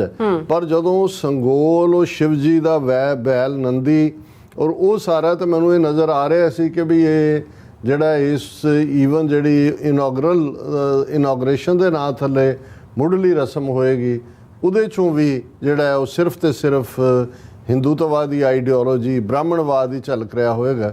ਔਰ ਐਗਜ਼ੈਕਟਲੀ ਉਹੀ ਕੁਛ ਹੋਇਆ। ਔਰ ਉਸੇ ਤਰ੍ਹਾਂ ਹੀ ਜਿਹੜਾ ਹੈ ਉਹ ਅਧਨੰਗੇ ਬਦਸ਼ਕਲ ਜਿਹੜੇ ਨੇ ਉਹ ਬ੍ਰਾਹਮਣ ਜਿਹੜੇ ਇਕੱਠੇ ਕੀਤੇ ਸੀ ਉਹ ਗਰੁੱਪ, ਔਰ ਇਹ ਜਿਹੜਾ ਤੇਲੀਆਂ ਦਾ ਮੁੰਡਾ ਜਿਹਦਾ ਬ੍ਰਾਹਮਣਾਂ ਨੇ ਰਾਜੇ ਅਭਿਸ਼ੇਕ ਕੀਤਾ, ਇਹ ਬਿਲਕੁਲ ਉਵੇਂ ਹੀ ਹੈ। ਬਹੁਤਿਆਂ ਨੂੰ ਲੱਗੇਗਾ ਕਿ ਜਦੋਂ ਹਿੰਦੂਤਵਾ ਤੁਸੀਂ ਕਹਿੰਦੇ ਹੋ ਜਾਂ ਉਦੋਂ ਹੀ ਤਾਂ ਬ੍ਰਾਹਮਣ ਹੁੰਦਾ ਹੈ, ਇਹ ਤੇਲੀਆਂ ਦਾ ਮੁੰਡਾ ਕਿੱਥੋਂ ਇਹਨਾਂ ਨੇ ਬਣਾ ਲਿਆ। ਫਿਰ ਤੁਹਾਨੂੰ ਇਹ ਦੇਖਣਾ ਪਏਗਾ ਕਿ ਦੂਸਰਿਆਂ ਨੂੰ ਕ੍ਰਸ਼ ਕਰਨ ਲਈ ਕਿਵੇਂ ਇਹਨਾਂ ਨੇ ਟਾਈਮ ਟੂ ਟਾਈਮ, ਜਿਹਨਾਂ ਰਾਜਪੂਤਾਂ ਨੂੰ ਸ਼ੂਦਰ ਐਲਾਨਿਆ ਹੋਇਆ ਸੀ ਬ੍ਰਾਹਮਣਾਂ ਨੇ, ਪਰ ਜਦੋਂ ਉਹਨਾਂ ਦੇ ਨਾਲ ਉਹਨਾਂ ਨੇ ਡੀਲ ਕੀਤੀ ਮਾਊਂਟ ਆਬੂ ਪਹਾੜ ਦੇ ਉੱਤੇ ਰਾਜਸਥਾਨ, ਕਿਉਂਕਿ ਉਦੋਂ ਲਗਭਗ 1000 ਸਾਲ ਬੁੱਧ ਧਰਮ ਨੂੰ ਮੰਨਣ ਵਾਲੇ ਰਾਜੇ ਔਰ ਲੋਕ ਪ੍ਰਜਾ ਵੀ, ਪੰਜਾਬ ਦਾ ਵੀ ਇੱਕ ਵੱਡਾ ਹਿੱਸਾ ਬੁੱਧ ਧਰਮ 'ਚ ਸੀ, ਕਿ ਜੇ ਤੁਸੀਂ ਸਾਥ ਸਾਡਾ ਦਿਓ ਇਹਨਾਂ ਨੂੰ ਬੁੱਧ ਧਰਮ ਦਾ ਖਾਤਮਾ ਕਰਨ, ਜਿਨ੍ਹਾਂ ਦੇ ਰਾਜੇ, ਇਹਨਾਂ ਨੂੰ ਮਾਰ ਮੁਕਾਓ, ਤੇ ਫਿਰ ਅਸੀਂ ਤੁਹਾਨੂੰ ਕਸ਼ਤਰੀ ਦਾ ਦਰਜਾ ਦੇਵਾਂਗੇ। ਜਿਹੜੇ ਸੂਰਜ ਵੰਸ਼ੀ ਤੇ ਚੰਦਰ ਵੰਸ਼ੀ ਤੇ ਇਹ ਜੋ ਰਾਮਚੰਦਰ ਲਵ ਕੁਸ਼ ਦੀ ਔਲਾਦ ਤੇ ਰਘੂ ਵੰਸ਼ ਤੇ ਫਲਾਣਾ ਟਿਮਕਾ ਸਾਰੀਆਂ ਕਹਾਣੀਆਂ ਨੇ, ਬਾਅਦ ਦੀਆਂ ਕਹਾਣੀਆਂ ਨੇ। ਇਹ ਉਸ ਡੀਲ ਦਾ ਹਿੱਸਾ ਸੀ ਕਿ ਜਿਨ੍ਹਾਂ ਨੂੰ ਅਵਰਣ ਕਿਹਾ ਹੋਇਆ ਸੀ ਰਾਜਪੂਤਾਂ ਨੂੰ, ਉਹਨਾਂ ਨੂੰ ਫਿਰ ਉਹਨਾਂ ਇਹ ਕਹਿ ਕੇ ਤੁਹਾਡਾ ਪਹਿਲਾਂ ਸ਼ੁੱਧੀਕਰਨ ਕੀਤਾ ਜਾਏਗਾ, ਔਰ ਉਹ ਮਾਊਂਟ ਆਬੂ ਦੇ ਉੱਤੇ ਰਾਜਸਥਾਨ 'ਚ ਯੱਗ ਕਰਕੇ ਸ਼ੁੱਧੀਕਰਨ ਕਰਕੇ ਫਿਰ ਉਹਨਾਂ ਨੂੰ ਜਿਹੜਾ ਉਹ ਕਸ਼ਤਰੀਆ ਦਾ ਦਰਜਾ ਦਿੱਤਾ ਗਿਆ। ਔਰ ਫਿਰ ਉਹਨਾਂ ਤੋਂ ਬੋਧੀਆਂ ਦਾ ਖਾਤਮਾ ਕਰਵਾਇਆ ਗਿਆ, ਰਾਜਿਆਂ ਦਾ ਵੀ ਔਰ ਦੂਸਰਿਆਂ ਦਾ ਵੀ। ਉਹਨਾਂ ਨੂੰ ਕਿਹਾ ਜੀ ਹੁਣ ਤੁਸੀਂ ਰਾਜਪੂਤ ਹੋ। ਉਹ ਦੌਰ ਹੈ ਜਦੋਂ ਅਸੀਂ ਉਹਨੂੰ ਸਮਝਣ ਦੀ ਕੋਸ਼ਿਸ਼ ਕਰਾਂਗੇ, ਫਿਰ ਸਾਨੂੰ ਇਹ ਅੱਜ ਦਾ ਦੌਰਾ ਸਮਝ ਆਏਗਾ ਕਿ ਇਹ ਮਹਿਜ਼ ਇੱਕ ਰਸਮ ਨਹੀਂ ਸੀ ਜਿਸ ਅੰਦਾਜ਼ 'ਚ, ਕਿਉਂਕਿ ਇਹਨਾਂ ਦੀ ਹਰ ਚੀਜ਼ ਇਹ ਤਾਂ ਠੀਕ ਹੈ, ਇਵੈਂਟ ਮੈਨੇਜਰ ਤਾਂ ਹੈ ਹੀ ਨੇ, ਪਰ ਤੁਸੀਂ ਉਹਨਾਂ ਦੀ ਟਾਈਮਲਾਈਨ ਦੇਖੋ ਜਿਸ ਅੰਦਾਜ਼ ਦੇ ਵਿੱਚ, ਕਿਉਂਕਿ 2024 ਅਸੀਂ ਅਜੇ ਤਾਂ ਬਹੁਤ ਸਾਰੇ ਜਿਹਨਾਂ 'ਚ ਅਸੀਂ ਵੀ ਸ਼ਾਮਲ ਹੈ, ਅਸੀਂ ਸਾਡਾ ਇਹ ਕਹਿਣਾ ਸੀ ਕਿ ਵੀ ਇਹ ਇੱਕ ਚੋਣ 2024 ਦੀ ਜਿਹੜੀ ਹੈ ਉਦੋਂ ਤੱਕ ਅਗੇਨ ਕੁਛ ਨਾ ਕੁਛ ਬਾਲਾਕੋਟ ਵਰਗਾ, ਪੁਲਵਾਮਾ ਵਰਗਾ ਡਰਾਮਾ ਕਰਕੇ ਪਾਵਰ ਲੈਣਗੇ, ਫਿਰ ਇਹ ਓਪਨਲੀ ਹਿੰਦੂ ਰਾਸ਼ਟਰ ਡਿਕਲੇਅਰ ਕਰਨਗੇ ਭਾਰਤ ਨੂੰ, ਔਰ ਫਿਰ ਪੂਰਾ ਉਹੀ ਰਸਮ। ਲੇਕਿਨ ਉਹਨਾਂ ਨੇ ਤਾਂ ਉਸ ਮੋੜ 'ਚ, ਇਲੈਕਸ਼ਨ ਮੋੜ 'ਚ ਜਾਣ ਤੋਂ ਪਹਿਲਾਂ ਹੀ ਲਗਭਗ 1 ਸਾਲ ਪਹਿਲਾਂ ਜਿਹੜਾ ਉਹ ਇਸ ਨੂੰ ਜਿਹੜਾ ਹਿੰਦੂ ਰਾਸ਼ਟਰ ਐਲਾਨ ਦਿੱਤਾ ਹੈ। ਪਾਰਲੀਮੈਂਟ ਬਿਲਡਿੰਗ ਦੇ ਉਦਘਾਟਨ ਦੇ ਪਹਿਲਾਂ ਤਾਂ ਜਿਸ ਅੰਦਾਜ਼ ਪਾਰਲੀਮੈਂਟ ਬਿਲਡਿੰਗ ਕਈ ਹਜ਼ਾਰ ਕਰੋੜ ਦਾ ਖਰਚ, ਔਰ ਬਹੁਤਿਆਂ ਦਾ ਧਿਆਨ ਅਸੀਂ ਵੀ ਜਦੋਂ ਡਿਸਕਸ ਕਰ ਰਹੇ ਹਾਂ ਜਾਂ ਅਸੀਂ ਵੀ ਪਹਿਲਾਂ ਡਿਸਕਸ ਕੀਤਾ, ਕੁਝ ਸੰਗੋਲ ਦੇ ਉੱਤੇ ਸੀ ਕਿ ਜੀ ਉਹ ਨਹਿਰੂ ਨੂੰ ਜਿਹੜੀ ਹੈ ਟਰਾਂਸਫਰ ਆਫ ਪਾਵਰ ਵੇਲੇ ਮਾਊਂਟ ਬੈਟਨ ਨੂੰ ਦਿੱਤਾ ਕਿ ਵੈਸੇ ਉਹ ਤਾਂ ਸਾਰੀ ਫੇਕ ਹੈ ਹੀ ਸੀ। ਬਹੁਤਿਆਂ ਨੂੰ ਇਹ ਵੀ ਭੁੱਲ ਗਿਆ ਕਿ ਭਾਈ ਉਹਨਾਂ ਨੇ ਜਿਹੜਾ ਦਿਨ ਚੁਣਿਆ 28 ਮਈ ਦਾ, ਹੁਣ ਤੁਸੀਂ ਦੇਖੋ ਇੱਕ ਪਾਸੇ 27 ਮਈ ਦਾ ਦਿਨ ਹੈ ਜਿਸ ਦਿਨ ਨਹਿਰੂ ਦੀ ਮੌਤ ਹੁੰਦੀ ਹੈ। ਹੁਣ ਜੇ ਇਹ ਕਹਿਣਾ ਹੋਏ ਭਾਵੇਂ ਨਹਿਰੂ ਦਾ ਜਾਂ ਗਾਂਧੀ ਦਾ ਜਾਂ ਪਟੇਲ ਦਾ ਸਿੱਖਾਂ ਪ੍ਰਤੀ ਜੋ ਰਵੱਈਆ ਉਹ ਰਿਹਾ, ਜਿੰਨੀ ਨਫ਼ਰਤ, ਉਹ ਇੱਕ ਵੱਖਰੀ ਕਹਾਣੀ ਹੈ। ਪਰ ਇਸ 'ਚ ਕੋਈ ਸ਼ੱਕ ਨਹੀਂ ਹੈ ਕਿ ਜਿਹਨੂੰ ਮਾਡਰਨ ਇੰਡੀਆ ਕਿਹਾ ਗਿਆ 47 ਤੋਂ ਬਾਅਦ, ਜਿਸ ਦਾ ਕਨਸਟੀਟਿਊਸ਼ਨ ਬੇਸ਼ੱਕ ਉਹ ਡਾਕਟਰ ਅੰਬੇਦਕਰ ਨਾਲ ਜੋੜਿਆ ਜਾਂਦਾ ਹੈ, ਪਰ ਨਹਿਰੂ ਦਾ ਮਾਸਟਰਮਾਈਂਡ ਜਿਹੜਾ ਹੈ ਮੌਲਾਨਾ ਅਬੁਲ ਕਲਾਮ ਆਜ਼ਾਦ, ਨਹਿਰੂ, ਅੰਬੇਦਕਰ, ਰਾਜਗੋਪਾਲਾਚਾਰੀ ਹੈ, ਇਹਨਾਂ ਸਾਰਿਆਂ ਦੀ ਬਦੌਲਤ ਜੋ ਵੀ ਜਿਹੜਾ 47 ਤੋਂ ਬਾਅਦ ਭਾਰਤ 1998 ਤੱਕ ਪਹੁੰਚਦੇ ਆ, ਜਦੋਂ ਕਿ ਵਾਜਪਾਈ ਦੇ ਕੋਲ ਪਹਿਲੀ ਵਾਰ ਪਾਵਰ ਆਉਂਦੀ ਹੈ। ਹਾਲਾਂਕਿ 2 ਵਾਰ ਪਹਿਲਾਂ ਆਈ, ਇੱਕ ਵਾਰੀ 13 ਦਿਨ ਲਈ, ਇੱਕ ਵਾਰੀ 13 ਮਹੀਨੇ ਲਈ। ਉਹ ਸਾਰਾ ਹੀ ਭਾਰਤ ਜਿਹਦੇ ਥੱਲੇ ਇੰਡਸਟਰੀਅਲ ਡਿਵੈਲਪਮੈਂਟ ਹੋਈ ਜਾਂ ਇਹ ਨੌਨ ਅਲਾਈਨਡ ਮੂਵਮੈਂਟ ਭਾਰਤ ਸ਼ੁਰੂ ਹੋਈ, ਮੈਨੂਫੈਕਚਰਿੰਗ ਦਾ ਦੌਰਾ ਸ਼ੁਰੂ ਹੋਇਆ, ਸੋਵੀਅਤ ਯੂਨੀਅਨ ਵੱਲ ਟਿਲਟ ਹੋਈ, ਜਾਂ ਪੰਚਸ਼ੀਲ ਦਾ ਪ੍ਰਿੰਸੀਪਲ ਜਿਹਦੇ 'ਚ Nehru of India, Marshal Tito of Yugoslavia and Nasser of Egypt, ਇਹ ਨਾਂ ਉੱਭਰੇ। ਨਹਿਰੂ ਇੱਕ ਵੱਡਾ ਨਾਂ ਸੀ ਉਸ ਲਿਹਾਜ਼ ਨਾਲ ਉਸ ਪੀਰੀਅਡ ਦੀ ਇੰਟਰਨੈਸ਼ਨਲ ਪਾਰਟਸ, ਲੇਕਿਨ ਇਹਨਾਂ ਨੂੰ ਤਾਂ ਨਹਿਰੂ ਨੂੰ ਤਾਂ ਉਨਾ ਕਿ ਮੈਂਸ਼ਨ ਕੀਤਾ ਜਦੋਂ ਕਿ ਉਹਨਾਂ ਨੇ ਟ੍ਰਾਂਸਫਰ ਆਫ ਪਾਵਰ ਲਈ ਸੰਗੋਲ, ਉਹ ਵੀ ਝੂਠੀ ਕਹਾਣੀ ਕਿ ਜੀ ਨਹਿਰੂ ਨੂੰ ਉਹਨੇ ਦਿੱਤਾ, ਪੰਡਤਾਂ ਨੇ ਆ ਕੇ, ਔਰ ਉਹਨੇ ਮਾਊਂਟ ਬੈਟਨ ਨੂੰ ਦਿੱਤਾ। ਇਹ ਬਾਅਦ 'ਚ ਆਇਆ ਕਿ ਵੀ ਈਵਨ ਜਿਹੜੀ ਮਦਰਾਸ ਤੋਂ ਛਪਦੀ ਉਹਨਾਂ ਦੀ ਆਪਣੀ ਅਖਬਾਰ ਦਾ ਹਿੰਦੂ ਹੈ, ਉਹਨੇ ਇਹ ਸਾਰੇ ਨੂੰ ਟਰੈਸ਼ ਕੀਤਾ। ਲੇਕਿਨ ਇਸ ਤੋਂ ਬਾਅਦ ਨਹਿਰੂ ਮਾਈਨਸ ਹੁੰਦਾ ਹੈ, 19 ਤੱਕ ਵਰਤਿਆ ਗਿਆ। ਪਰ ਜੇ ਉਹਨਾਂ ਦੇ ਤੁਸੀਂ ਮਿਨਿਸਟਰ ਦੀ ਬਰੀਫਿੰਗ ਦੇਖੋ ਤੇ ਉਹ ਨਹਿਰੂ ਨੂੰ ਬਿਲਿਟਲ ਕਰਦਾ ਕਿ ਦੇਖੋ ਤਮਿਲ ਬ੍ਰਾਹਮਣਾਂ ਨੇ ਚੋਲ ਸਾਮਰਾਜ ਦਾ ਚਿੰਨ੍ਹ ਲਿਆ ਕੇ ਨਹਿਰੂ ਨੂੰ ਦਿੱਤਾ ਤੇ ਨਹਿਰੂ ਨੇ ਇਸ ਨੂੰ ਜਿਹੜਾ ਹੈ ਉਹ ਇਲਾਹਾਬਾਦ ਦੇ ਮਿਊਜ਼ੀਅਮ 'ਚ ਭੇਜ ਦਿੱਤਾ। ਪਹਿਲਾਂ ਆਨੰਦ ਭਵਨ ਰੱਖਿਆ, ਮਿਊਜ਼ੀਅਮ 'ਚ ਭੇਜ ਦਿੱਤਾ ਜਿਹਦੇ ਥੱਲੇ ਲਿਖਿਆ ਹੋਇਆ ਵਾਕਿੰਗ ਸਟਿਕ, ਔਰ ਬਿਲਿਟਲ ਕੀਤਾ। ਦੇਖੋ ਅਸੀਂ ਉਹਨੂੰ ਕਿੱਥੇ ਸਥਾਪਿਤ ਕਰਨ ਜਾ ਰਹੇ। ਲੇਕਿਨ ਬਹੁਤਿਆਂ ਦਾ ਧਿਆਨ ਇਸ ਗੱਲ ਤੇ ਵੀ ਨਹੀਂ ਗਿਆ ਵੀ ਉਹਨਾਂ ਨੇ 28 ਮਈ ਦਾ ਦਿਨ ਚੁਣਿਆ ਇਸ ਸਾਰੇ ਦੇ ਲਈ, ਜਿਹੜਾ 28 ਮਈ, ਜਿਹੜਾ ਲਫ਼ਜ਼ ਹਿੰਦੂਤਵਾ ਇੱਕ ਪੋਲੀਟੀਕਲ ਆਈਡੀਓਲੋਜੀ, ਹਿੰਦੂਤਵਾ ਦਾ ਨਾ ਕੋਈ ਸਨਾਤਨ ਧਰਮ ਨਾਲ ਤਾਲੁਕ ਹੈ, ਨਾ ਇਸ ਦਾ ਕੋਈ ਆਰੀਆ ਸਮਾਜ, ਬ੍ਰਹਮੋ ਸਮਾਜ, ਕੋਈ ਹੋਰ ਸਮਾਜ ਨਾਲ ਤਾਲੁਕ ਹੈ, ਦੇਵ ਸਮਾਜ, ਇਹਨਾਂ ਦਾ ਤਾਲੁਕ ਸਿੱਧਾ ਜਿਹੜਾ ਉਹ ਹਿੰਦੂਤਵਾ ਦੀ ਪੋਲੀਟੀਕਲ ਆਈਡੀਓਲੋਜੀ, ਜਿਹਦੇ 'ਚ ਬਾਕੀ ਕਿਸੇ ਵੀ ਨੌਨ ਹਿੰਦੂ ਦੇ ਲਈ ਕੋਈ ਥਾਂ ਨਹੀਂ ਹੈ। ਉਹਦੇ 'ਚ ਮੁਸਲਮਾਨ ਔਰ ਈਸਾਈ ਧਰਮ ਇਹ ਏਲੀਅਨ ਧਰਮ ਨੇ, ਇਹ ਜਿਹੜੇ ਜਿਨ੍ਹਾਂ ਦੀ ਪਵਿੱਤਰ ਧਰਤੀ ਭਾਰਤ ਨਹੀਂ ਹੈ, ਜਿਹੜੇ ਭਾਰਤ 'ਚ ਨਹੀਂ ਜਨਮੇ, ਔਰ ਸਿੱਖ, ਬੁੱਧ, ਜੈਨ ਧਰਮ ਜਿਹੜੇ ਭਾਵੇਂ ਭਾਰਤ 'ਚ ਜੰਮੇ ਨੇ, ਇਹ ਮੱਤ ਨੇ, ਧਰਮ ਨਹੀਂ ਨੇ, ਇਹ ਸਭ ਹਿੰਦੂਤਵਾ ਦੇ ਵਿੱਚ ਨੇ। ਇਹ ਵਿਚਾਰਧਾਰਾ ਸਭ ਤੋਂ ਪਹਿਲਾਂ ਸਾਵਰਕਰ ਨੇ ਦਿੱਤੀ, ਔਰ ਨਤੀਜੇ ਦੇ ਤੌਰ ਤੇ ਜਦੋਂ ਹੁਣ ਹਿੰਦੂ ਸਾਮਰਾਜ ਦੀ ਜਿਹੜੀ ਹੈ 21ਵੀਂ ਸਦੀ ਦੇ ਵਿੱਚ ਵਾਪਸ, ਬੇਸ਼ੱਕ ਜਦੋਂ 2014 ਦੇ ਵਿੱਚ ਜਦੋਂ ਮੋਦੀ ਪ੍ਰਾਈਮ ਮਿਨਿਸਟਰ ਬਣਿਆ ਸੀ, ਬੀਜੇਪੀ ਨੇ ਆਪਣੇ ਬਲਬੂਤੇ ਤੇ ਮੈਜੋਰਿਟੀ ਲਈ ਸੀ। ਮੋਹਨ ਭਾਗਵਤ ਜਿਹੜਾ ਅੱਜ ਵੀ ਆਰਐਸਐਸ ਦਾ ਪ੍ਰੈਜ਼ੀਡੈਂਟ ਹੈ, ਉਹਨੇ ਇਹ ਕਿਹਾ ਸੀ ਦਿੱਲੀ ਦੀ ਪ੍ਰੈਸ ਕਾਨਫਰੰਸ 'ਚ कि 1000 साल के बाद जो है हिंदू अब आज़ाद हुआ है। सो दौर तो 2014 तो ही असी देख रहे हैं, पर बहुतिਆਂ ਨੂੰ लगता सी कि भी देखो इस मुल्क 'ਚ जिथे एक आज़ाद जुडिशरी है, जिथे मीडिया इन्ना रोबस्ट है, जिथे एमरजेंसी के खिलाफ जो इंदिरा गांधी ने ईवन उन्हें भी कॉन्स्टिट्यूशन दी धारावां ही इस्तेमाल कीतियां सी, लोकां ने जिहड़ा इवेंचुअली उन्होंने खत्म करना पिया। ये किहड़ी विचारधारा हिंदूत्वा जां नाजियां दी आइडियोलॉजी वर्गी ये होएगी, पर इन्हां 9 सालां दे विच असीं देखीए ते उन्होंने ऑलरेडी जाइंट स्टैप्स ले और अगली चोण च जाण तो पहलां उन्होंने डिकलेयरडली, और ये गल बारे किसी नूं कोई भुलेखा नहीं है कि जे उन्होंने सावरकर दे जन्मदिन नूं चुनिया तो उन्होंने मैसेज बड़ा क्लीयर दिता है कि अल्टीमेटली हुण ये हिंदू राष्ट्र है। और जिस अंदाज दे विच जिन्हां ने वो वीडियो क्लिप्स देखिया ने किवें वो अध नंगे जे जिहड़े पंडित ने वो आंदे ने उन्हां नूं वो किवें मंत्र पढ़दे अंदर मोदी नूं जिहड़ा वो जिन्हों राज दंड कहा गया कि जी ये उन्हां दा जिहड़ा संगोल है वो चोल बादशाहां दा, वो अंदर आंदा है, उस नूं करदा, और फिर जिवें एक पासे वो ब्राह्मण खड़े ने और जिवें वो डंडे वांग, क्योंकि असीं अगे भी जिक्र किया सी कि 2-3 तरह के ਜਿਨ੍ਹਾਂ ਨੂੰ ਇਹ ਪ੍ਰਣਾਮ ਕਹਿੰਦੇ ਨੇ, ਸੈਲੂਟੇਸ਼ਨ, ਉਹਦੇ ਵਿੱਚ ਇੱਕ ਜ਼ਾਹਰ ਹੈ ਜਿਹੜਾ ਸਾਡਾ ਅੰਦਾਜ਼ ਹੁੰਦਾ ਜਦੋਂ ਅਸੀਂ ਗੁਰੂ ਗ੍ਰੰਥ ਸਾਹਿਬ ਅੱਗੇ ਨਤਮਸਤਕ ਹੁੰਦੇ, ਉਸ ਨੂੰ ਅਸ਼ਟਾਂਗ ਪ੍ਰਣਾਮ ਕਿਹਾ ਜਾਂਦਾ ਹੈ ਕਿ 8 ਅੰਗ ਜਿਹੜੇ ਨੇ ਉਹ ਧਰਤੀ ਤੇ ਲੱਗਦੇ ਨੇ। ਤੁਹਾਡੇ ਪੈਰ, ਤੁਹਾਡੇ 2 ਹੱਥ, ਤੁਹਾਡੇ ਦੋਵੇਂ ਗੋਡੇ, ਮੱਥਾ ਔਰ ਨੱਕ, ਕਿਉਂਕਿ ਅਸ਼ਟਾਂਗ 8 ਅੰਗ ਤੋਂ ਬਣਿਆ।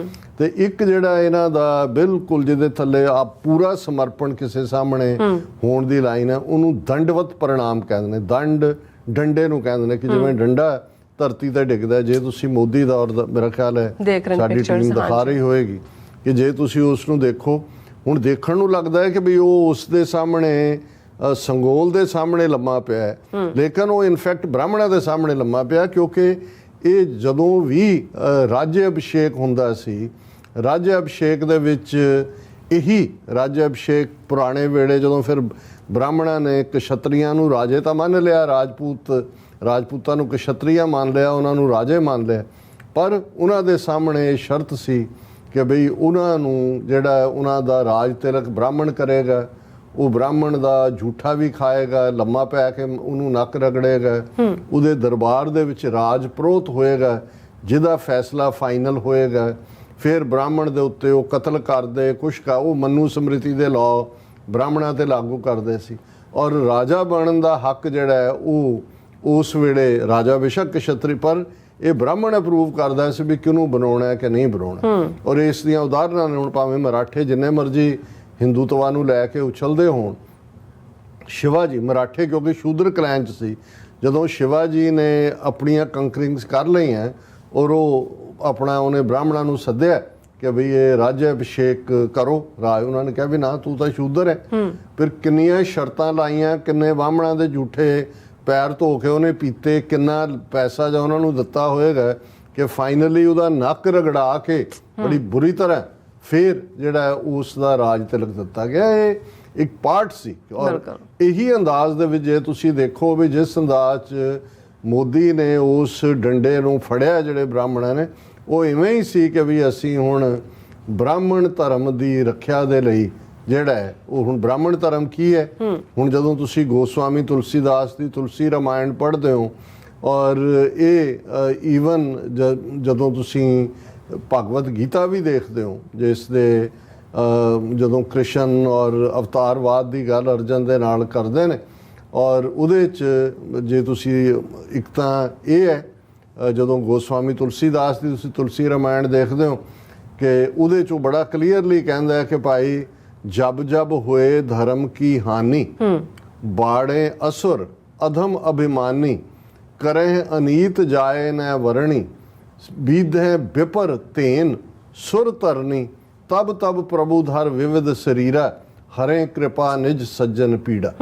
ਹੁਣ ਜਿਹੜਾ ਸਾਰਾ ਅਵਤਾਰਵਾਦ ਹੈ, ਮੈਂ ਬਾਕੀ ਦੀ ਇੰਟਰਪ੍ਰੀਟੇਸ਼ਨ ਨਹੀਂ ਕਰਾਂਗਾ, ਕਿ ਜਦੋਂ ਜਦੋਂ ਧਰਤੀ ਤੇ ਅਨਰਥ ਹੁੰਦਾ ਹੈ, ਤੇ ਅਨਰਥ ਕੀ ਹੈ, ਵਿਪਰ ਔਰ ਗਾਂ, ਕਿ ਭਾਈ ਇਹ ਦੁਖੀ ਹੁੰਦੇ ਨੇ, ਉਦੋਂ ਭਗਵਾਨ ਕਹਿੰਦਾ ਵੀ ਮੈਂ ਬ੍ਰਾਹਮਣ ਔਰ ਗਾਂ ਦੀ ਰੱਖਿਆ ਦੇ ਲਈ ਅਵਤਾਰ ਧਾਰਦਾ। ਸੋ ਬ੍ਰਾਹਮਣ ਦਾ ਦਰਜਾ ਜਿਹੜਾ ਵਿਪਰ ਦਾ, ਜਿਸ ਨੂੰ ਉਹ ਪੂਰਾ ਇੱਕ ਦੇਵਤੇ ਦਾ ਦਰਜਾ ਹੈ, ਮਨੂ ਸਮ੍ਰਿਤੀ ਨੇ ਉਹਨੂੰ ਉੱਥੇ ਹੀ ਕੋਡੀਫਾਈ ਕੀਤਾ ਹੈ ਹਿੰਦੂ ਕਾਨੂੰਨ। ਹੁਣ ਉਹਦੇ ਥੱਲੇ ਹੀ ਮੋਦੀ ਜਿਹੜਾ ਹੈ ਉਹ ਬ੍ਰਾਹਮਣਾਂ ਨੂੰ ਉਹੀ ਮਾਨ ਸਨਮਾਨ, ਉਹੀ ਉਹਨਾਂ ਰਾਹੀਂ ਰਾਜ ਅਭਿਸ਼ੇਕ। ਔਰ ਅਜੇ ਤਾਂ ਕਿਉਂਕਿ ਗੱਲ ਬਹੁਤੀ ਇਹੀ ਹੋ ਰਹੀ ਹੈ ਜੀ ਉਹ ਸੰਗੋਲ ਹੈ ਸੀ ਨਹੀਂ ਸੀ, ਜਾਂ ਹੁਣ ਆਇਆ ਕਿ ਜੀ ਇਹ ਸਾਰੀਆਂ ਹੀ ਵੈਦਿਕ ਰਸਮਾਂ ਬ੍ਰਾਹਮਣ ਵਾਲੀਆਂ ਕੀਤੀਆਂ, ਦੂਜਿਆਂ ਦਾ ਬਾਅਦ 'ਚ ਡਰਾਮਾ ਜਿਹਾ ਕੀਤਾ ਕਿ ਜੀ ਸਰਬ ਧਰਮ 2 ਸ਼ਬਦ ਕਿਸੇ ਤੋਂ ਪੜ੍ਹਾ ਦਿੱਤੇ, ਉਹਦਾ ਕੋਈ ਮਤਲਬ ਨਹੀਂ ਹੈ। ਲੇਕਿਨ ਜਿਹੜੀ ਇੱਕ ਗੱਲ ਤੇ ਅਜੇ ਬਹੁਤਿਆਂ ਦਾ ਧਿਆਨ ਨਹੀਂ ਗਿਆ ਕਿ ਉਸ ਵਿਸਟਾ ਦੇ ਅੰਦਰ ਕਿਸ ਕਿਸਮ ਦੀਆਂ ਪਿਕਚਰਸ ਨੇ। ਉਹ ਅੱਜ ਮੈਨੂੰ ਸਰ ਪੁਰੇਵਾਲ ਉਹਨਾਂ ਨੇ ਸੀਐਟਲ ਤੋਂ ਇੱਕ ਬਰੀਫ 2 ਮਿੰਟ ਦੀ ਵੀਡੀਓ ਭੇਜੀ ਸੀ, ਉਸ ਤੋਂ ਤੁਸੀਂ ਅੰਦਾਜ਼ਾ ਲਾ ਸਕਦੇ ਹੋ ਕਿ ਅੰਦਰ ਜਿਹੜਾ ਸਾਰਾ ਹੀ ਚਿੱਤਰਣ ਹੈ ਉਹੀ ਜਿਹੜੀ ਬ੍ਰਾਹਮਣ ਗਲੋਰੀ ਹੈ, ਜਿਸ ਦੇ ਉੱਤੇ ਜਿਹੜਾ ਇਹਨਾਂ ਦਾ ਹੀ ਬਣਾਇਆ ਹੋਇਆ ਇਤਿਹਾਸ ਹੈ, ਉਸ ਨੂੰ ਹੀ ਡੈਪਿਕਟ ਕੀਤਾ ਹੋਇਆ। ਔਰ ਅਸੀਂ ਸਮਝਦੇ ਹਾਂ ਕਿ ਭਾਈ ਬਹੁਤ ਸਾਰਿਆਂ ਨੂੰ ਸ਼ਾਇਦ ਅਜੇ ਵੀ ਕੋਈ ਭੁਲੇਖਾ ਹੋਏ, ਲੇਕਿਨ ਹਿੰਦੂ ਰਾਸ਼ਟਰ ਐਲਾਨਿਆ ਜਾ ਚੁੱਕਾ। ਔਰ ਸਾਡੇ ਵੀਰ ਨਵਰੂਪ ਸਿੰਘ ਉਹਨਾਂ ਨੇ ਇਸ ਦੇ ਉੱਤੇ ਸਾਨੂੰ ਇੱਕ ਕਮੈਂਟ ਵੀ ਭੇਜਿਆ। ਉਹਨਾਂ ਨੇ ਕਿਹਾ ਕਿ Brahmans have done the raj abhishek of first king of Hindu Rashtra. I don't know why is Western judgment so impaired regarding Modi and India. I think it again has to do with racism, where they think of the Hindus as a benevolent force and not capable of any violence. ਉਹਨਾਂ ਨੇ ਕਿਹਾ ਜੀ ਬਾਹਰਲੇ ਕਿਉਂ ਨਹੀਂ react ਕੀਤਾ ਉਹਨਾਂ ਨੇ? ਉਹ ਸਮਝਦੇ ਨੇ ਵੀ ਹਿੰਦੂ ਜਿਹੜੇ ਨੇ ਬਹੁਤ ਇੱਕ ਚੰਗੀ ਰੇਸ ਹੈ, ਬੜਾ ਇਹ ਕੋਈ ਵਾਇਲੈਂਸ ਨਹੀਂ ਕਰ ਸਕਦੇ। I have seen it firsthand.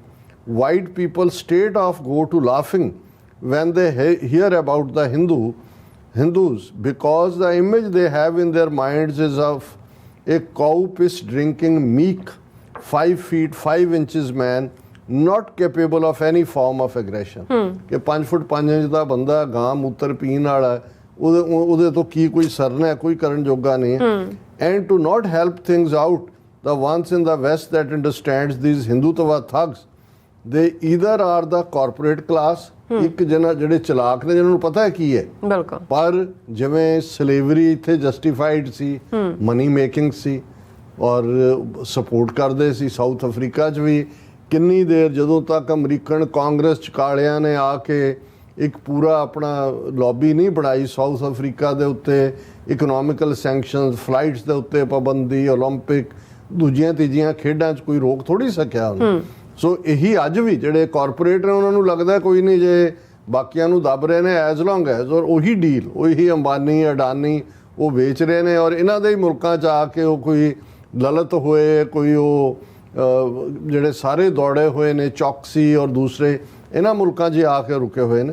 ਔਰ ਉਹਨਾਂ ਨੇ ਕਿਹਾ ਕਿ ਵੀ ਇਹ ਜਿਹੜਾ ਹੈ ਦੇ ਆਰ ਜਿਹੜੇ ਹਿੰਦੂਤਵੀ ਥੱਗਸ ਨੂੰ ਜੇ ਨਹੀਂ ਦੇਖਣਾ ਚਾਹੁੰਦੇ, they either are the corporate class that only see a 1.5 billion people to sell their products, or are the white supremacists who literally have wet dreams thinking about what Hindutva thugs are doing in India with minorities as they envision themselves doing the same in their countries। ਇੱਕ ਉਹ ਨੇ। ਔਰ ਜਦੋਂ ਅਸੀਂ growth of A white ਸੁਪਰੈਮੈਸਿਸਟ ਦੇਖਦੇ ਹਾਂ, ਹਿੰਦੂ ਤਵੀਆਂ ਨਾਲ ਇਹਨਾਂ ਦੀ ਅਮਰੀਕਾ 'ਚ ਹੋਏ, ਆਸਟ੍ਰੇਲੀਆ 'ਚ ਹੋਏ, ਯੂਕੇ 'ਚ ਹੋਏ। ਯੂਕੇ 'ਚ ਸਾਰੇ ਹਿੰਦੂ ਯੂਕੇ ਦੇ ਕਿਵੇਂ all of A sudden conservative ਬਣ ਗਏ ਜੀ।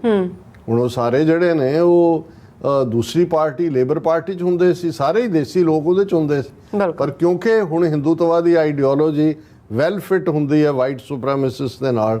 ਔਰ ਇਸ ਦੇ ਉੱਤੇ ਈਵਨ ਸਰ ਸਿਮਰਨਜੀਤ ਸਿੰਘ ਮਾਨ ਜਿਹੜੇ ਮੈਂਬਰ ਪਾਰਲੀਮੈਂਟ ਨੇ, ਔਰ ਉਹਨਾਂ ਨੇ ਇਸ ਫੰਕਸ਼ਨ ਨੂੰ ਅਟੈਂਡ ਵੀ ਕੀਤਾ, ਔਰ ਉਹਨਾਂ ਦੀ ਜਿਹੜੀ ਇੱਕ ਸਟੇਟਮੈਂਟ ਪੰਜਾਬੀ 'ਚ ਅੱਜ ਆਈ ਹੈ ਫਤਿਹਗੜ੍ਹ ਸਾਹਿਬ ਦੀ ਡੇਟ ਲਾਈਨ ਨਾਲ, ਔਰ ਉਹਦੇ 'ਚ ਉਹਨਾਂ ਨੇ ਇਹ ਕਿਹਾ ਕਿ ਜਦੋਂ ਵੀ ਕਿਸੇ ਮੁਲਕ ਸੂਬੇ ਆਦਿ ਦਾ ਕੋਈ ਵੱਡਾ ਪ੍ਰੋਗਰਾਮ ਹੁੰਦਾ ਹੈ, ਉੱਥੇ ਹਰ ਪੱਖੋਂ ਚਹਿਲ ਪਹਿਲ, ਖੁਸ਼ੀਆਂ ਭਰਿਆ ਰੌਣਕ ਵਾਲਾ ਮਾਹੌਲ ਹੁੰਦਾ ਹੈ, ਵਾਜੇ ਗਾਜੇ ਢੋਲ ਢਮੱਕੇ ਦੀ ਖੂਬ ਰੌਣਕ ਹੁੰਦੀ ਹੈ।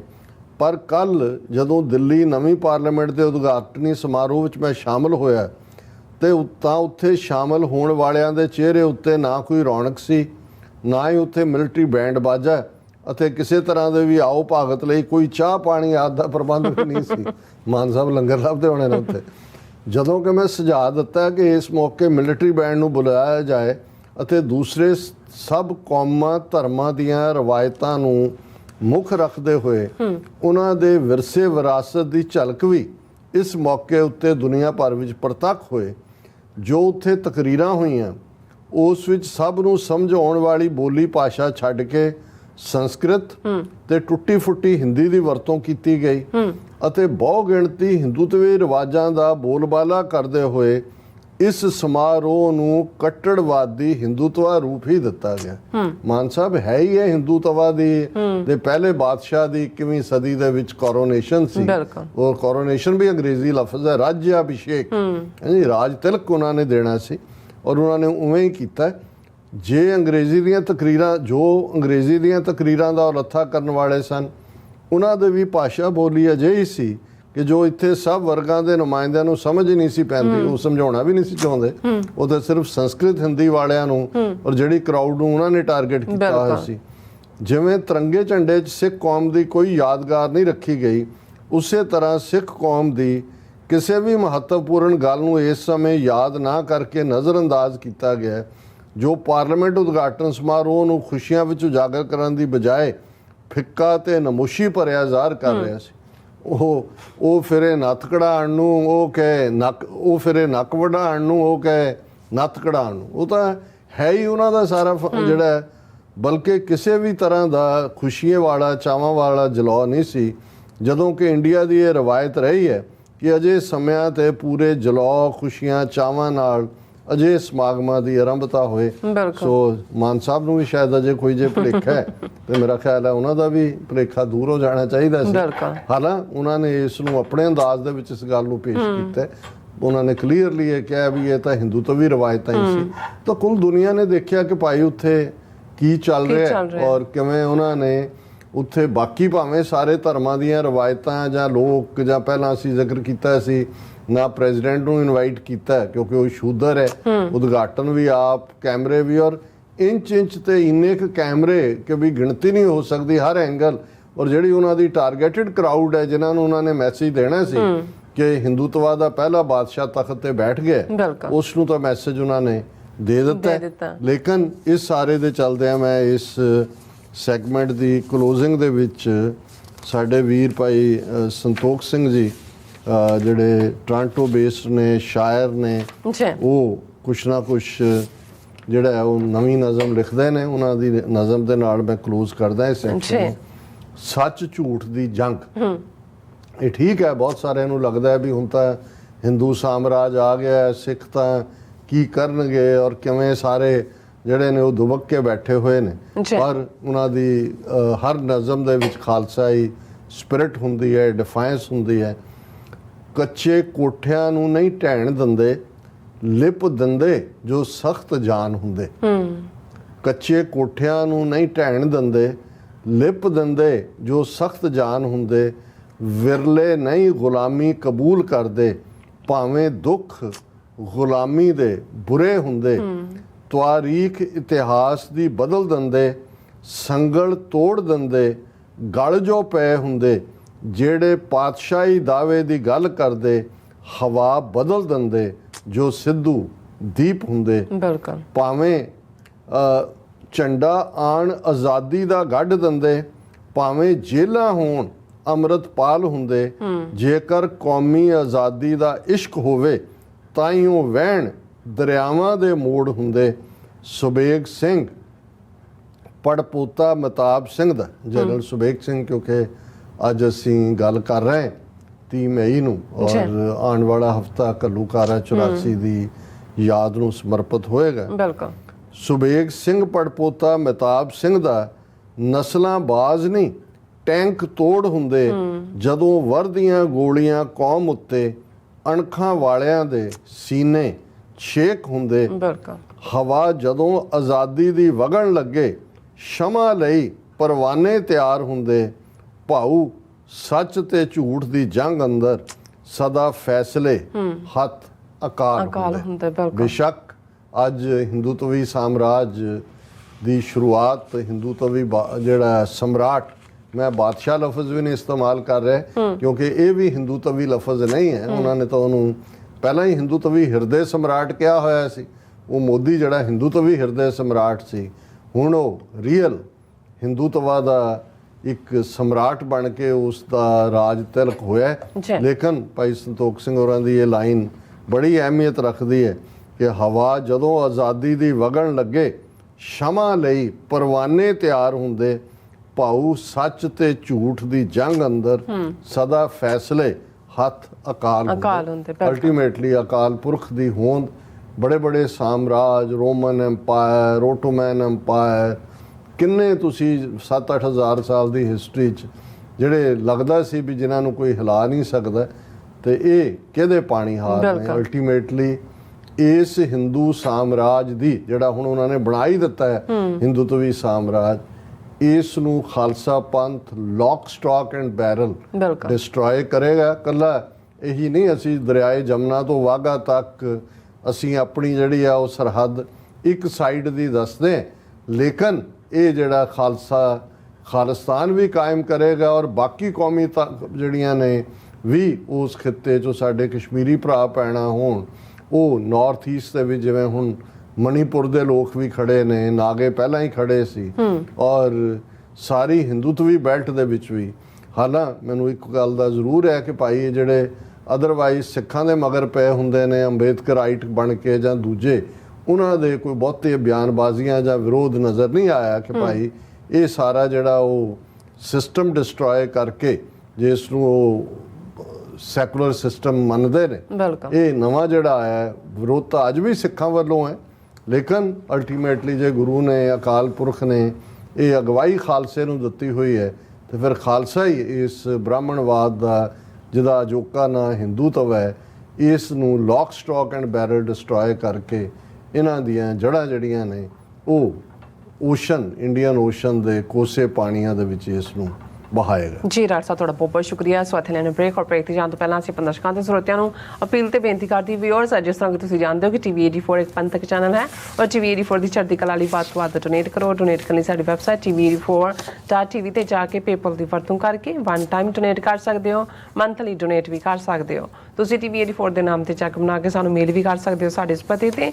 36-01 37th Avenue, ਲੌਂਗ ਆਈਲੈਂਡ ਸਿਟੀ, ਨਿਊਯਾਰਕ 11101 USA, ਜਾਂ ਫਿਰ ਦੋਸਤਾਂ ਨੂੰ ਫੋਨ ਰਾਹੀਂ ਵੀ ਸੰਪਰਕ ਕਰ ਸਕਦੇ ਹੋ ਸਾਡੇ ਫੋਨ ਨੰਬਰ ਤੇ 5166191984। ਤੁਸੀਂ ਸਾਨੂੰ ਈਮੇਲ ਵੀ ਕਰ ਸਕਦੇ ਹੋ info@tv84.tv ਤੇ। ਅਸੀਂ ਤੁਹਾਡੇ ਤਹਿ ਦਿਲ ਤੋਂ ਸ਼ੁਕਰਗੁਜ਼ਾਰ ਹੋਵਾਂਗੇ। ਸੋ ਇੱਥੇ ਲੈਣੇ ਬ੍ਰੇਕ ਵਿਊਅਰਸ, ਦੋਸਤਾਂ ਨੇ ਇਸੇ ਤਰ੍ਹਾਂ ਬਣੇ ਰਹਿਣਾ। ਮਿਲਦੇ ਹਾਂ ਛੋਟੇ ਜਿਹੇ ਵਕਫੇ ਤੋਂ ਬਾਅਦ।